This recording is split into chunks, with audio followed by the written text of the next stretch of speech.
on a un texte classique qui est russe, qui est réécrit par un dramaturge contemporain norvégien pour être joué en français par des comédiens français, francophones, et mis en scène par un metteur en scène bulgare, ici à Toulouse. Voilà.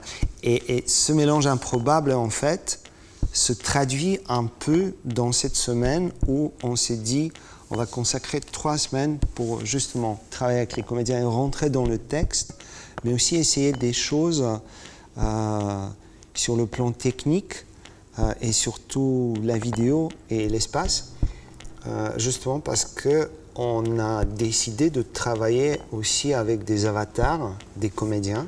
Ça veut dire on a généré des entités avatars virtuelles avec les visages des comédiens. Et on essaye de mélanger des vrais comédiens avec les avatars. Je l'aurai, ce nouveau délai. Je l'aurai, ce nouveau délai. J'aime pas quand il y a de la vidéo dans un spectacle, dans une pièce de théâtre. Et pourtant, de plus en plus, il y a la vidéo qui apparaît dans mes propres productions. C'est une grande question. Je pense que la vidéo peut agir de la même façon que la lumière, hein, par exemple dans un spectacle, comme le son ou la musique dans un spectacle, comme l'espace dans un spectacle. Ça veut dire que c'est juste une facette qui se rajoute pour créer une expérience multidimensionnelle pour les spectateurs. Cela n'empêche aucunement l'expression des comédiens vivants sur scène qui jouent devant d'autres gens vivants dans la salle. Et je pense que ça reste toujours pas seulement la magie, mais la force énorme de l'expérience théâtrale. On est vraiment parti sur un mode vraiment expérimental de recherche. Dans le texte de Bradberg, il y a Ivanov qui offre des marionnettes à Sacha pour son anniversaire.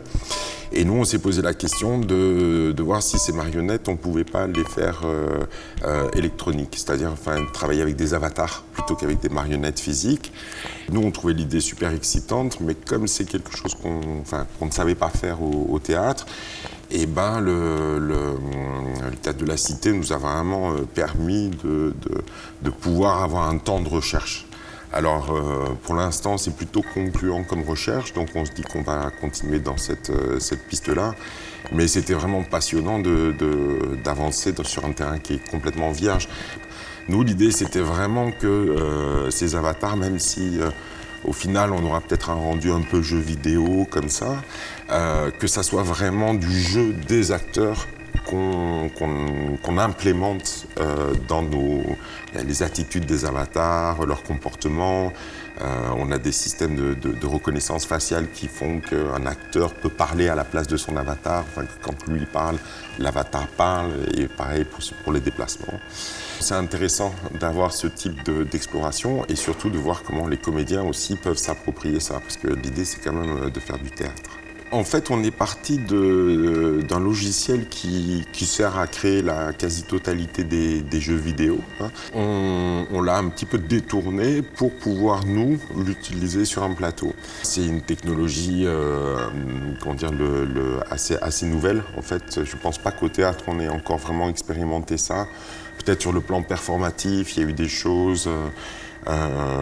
mais là, à l'échelle d'un spectacle, nous, on avance à vue. On rame un peu, mais voilà.